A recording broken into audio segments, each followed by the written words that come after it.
Welcome back to Do It Myself Garage.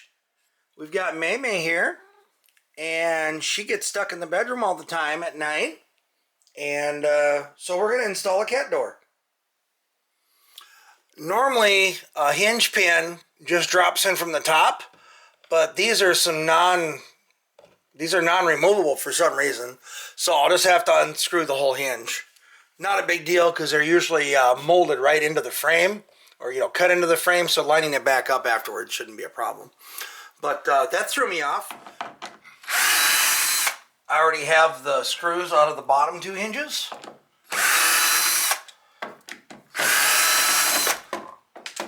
There we go. All there is to it. Alright, as mentioned, we're going to be installing a pet door. I'm pretty sure this is off of Amazon. I'll put the link in the description down below. Let's get started on this. I've installed one of these years ago, and I found that installing it right at the bottom of the door wasn't the best. This door goes almost all the way to the carpet, so we're going to try to install it a little bit up. Obviously, you don't want to get too high so your pets have to jump through it, but you also want to make it convenient so they can step through. Alright, the first thing to do is to make sure the one that you bought is the right thickness for your door. And this one collapses down to just a little bit smaller than the width of the door. So that's perfect. And then it has a kind of slides in and out just a little bit. So it'll give it a little compression on that gasket, and it'll stay on here really nice. Since this is a bedroom door, and I'm sure she wants to control from the inside, we're going to mount it this direction so that that piece is on the inside, just like that. So I'm going to go look at the instructions real quick. We'll do some measurements, and then we'll get this in here. Do you know how hard it is to actually measure a cat? She was having none of it. Alright, so this is for a cat and a chihuahua. So the cat mostly. Cat's legs are about 4 inches long, but they're, cats are agile. I think I'm going to put this about 2.5 inches off the bottom, and that is centered on the door. Then I'll mark these holes. This is the template. There's like 3 or 4 different templates. They're different languages, front and back. So you're all set regardless of where you are in the world on this one. I taped to the bottom of the door. Just going to cut this out with the razor blade really quickly.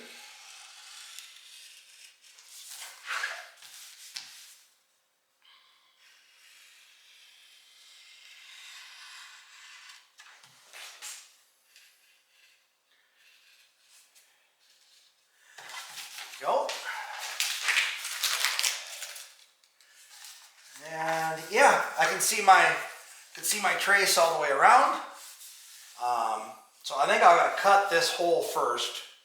As much as I trust templates, I'd rather drill through this to make my hole than have them not quite line up, because this is just paper. I don't think that's going to go all the way through, but we'll find out, I guess. All right. Better take anything I don't want to fall off of here.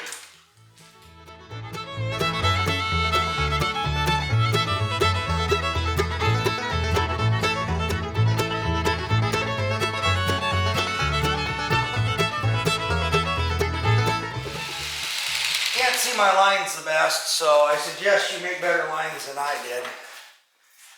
You know what? Let's darken them up a little bit. You won't see it when you're done anyhow. Pet door is going to be covering the majority of this anyhow. So if you make lines on here, it's no big deal. The blade does not appear to be going all the way through, so I'm going to have to cut this twice.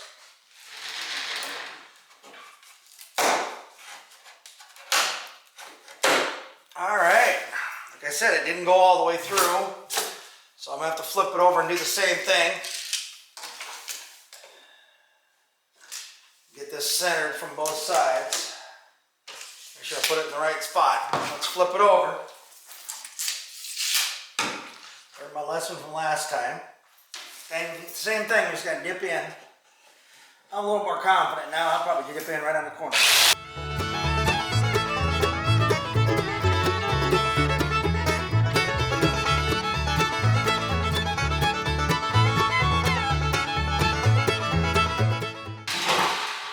So this is a hollow core door.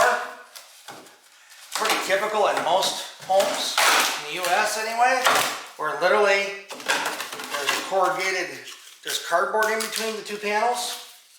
Okay, and that's why they're called hollow core. If you have a solid door, then you're going to have to use a different method because you're going to want to use a longer blade so you can get through both sides at the same time. I'm off by a little bit, but boy, not by much. In fact, I can see I'm off a little bit here on the top. I didn't quite cut as much. Now that should be have been the hardest part.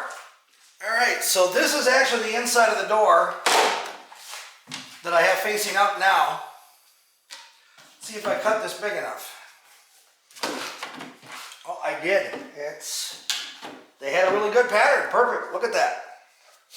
And then this piece slides over the other side. And not quite big enough for the other side. Let me see.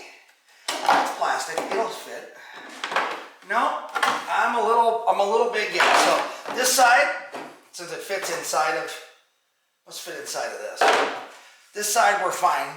Got to open up the other side a little bit. And it looks like I'm just a little higher on the back side. So what I will do is I'll take a little bit off of here and down on the other side in order to get the other one to fit. So just flip it over and get that side to fit. I would say that template is probably a little on the conservative side, which is probably good for those of us who can't color inside the lines. I think I'm still off in this stupid corner now. I think this is the side. Yeah, this is the side that gets the door. This other one. This piece. And as you can see, this should come up through. And I'm a little off yet. If you're really concerned about it chipping out, I could have probably taped that. Would have helped avoid that. But this door is going to cover. The door is going to cover a lot of sins, as you can see. So,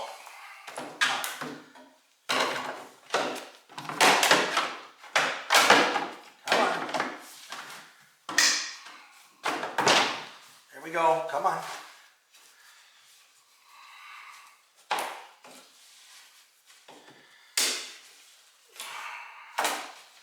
Get her through there. Come on. Come on, baby. I'm going to go get a screwdriver, because it's that close.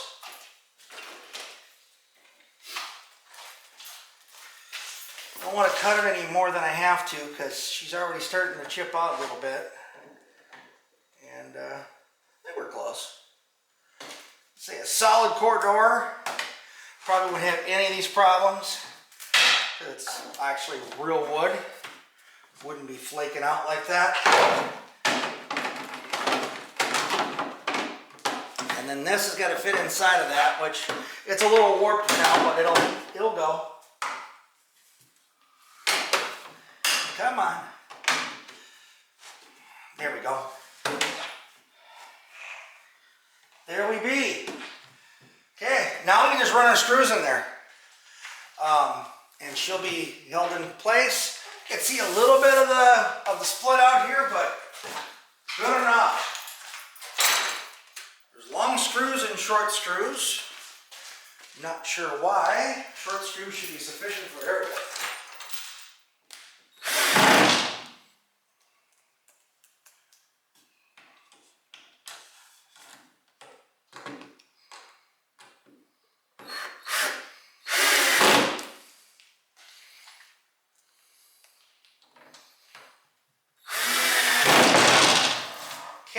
So once you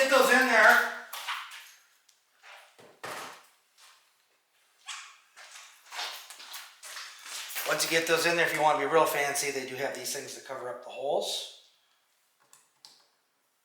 So you can't see where the screws are, but they're not fitting. They don't fit the tightest.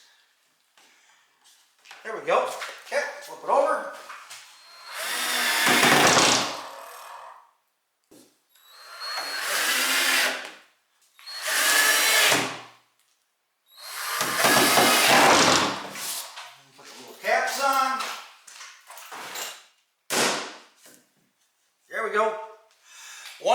door installed. Let's go put it back up on the wall and see if she works. Alright, so to put it back on, kind of do the opposite. Start at the top, work your way down. Since getting it aligned is actually important, we're going to put just one screw in the top, then I'll get one screw in the bottom, and then I can put the whole thing together. If you're doing this by yourself, just tip the door up a little bit and put a toe under it. That'll help you get it. If your drill that you have, if you have one that has the tip's magnetic, helps a lot. Now I can easily line up the bottom one.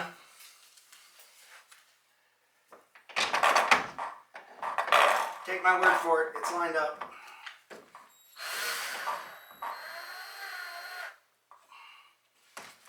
Close enough to being lined up anyway. Alright. Bringing back when I'm done.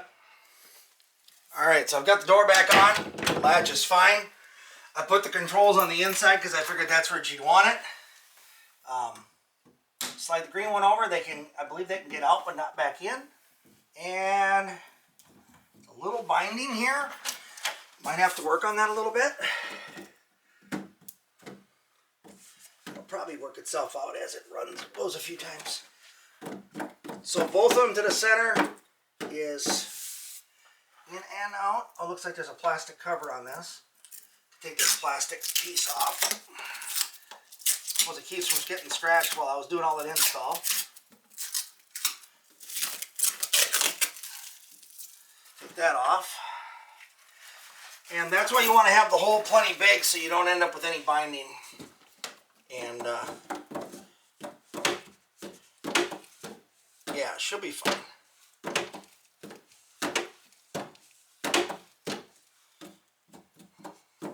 This is an inside door. If it was an outside door, obviously you wouldn't want that to be open at all. But that'll be just fine. So if she doesn't want the animal to come back in, goes like that. Green to the inside, red to the outside. That's a stop for coming in, but they can get out. And then both out. You want it all the way in place. Then push it over, and then they can't go either way. Same thing here. If you push the red over to the center, they can come in, but they can't go out. So we're going to push them both to the center for now. So in and out. They're animals. They can't make up their mind where they want to be. That should work itself out. Yeah, it's getting looser already by the minute. I could put a little bit of lubrication on here. Not too worried. But that is something, make sure you're not binding that while you're installing it. Might have even bound when I put the screws in there. But that'll get looser over time, trust me, it's just plastic. So there we go, one cat door installed. We got a Chihuahua and a kind of a chubby cat that's going to be using it. Hopefully they can figure it out. I was more worried about the Chihuahua, so I kept it down toward the bottom. I got kind of lucky that I was at the same width of where that brace is that goes across the door. So again, I would not recommend putting it all the way down on the floor if you can avoid it. Most animals have legs, so you want them to be able to step through. So that should work pretty good. Hopefully that was helpful and makes it so you feel like you can install one of these yourself. I have other home projects and I have a car that I'm working on. Appreciate you following along. Have a great day and see you in the next video.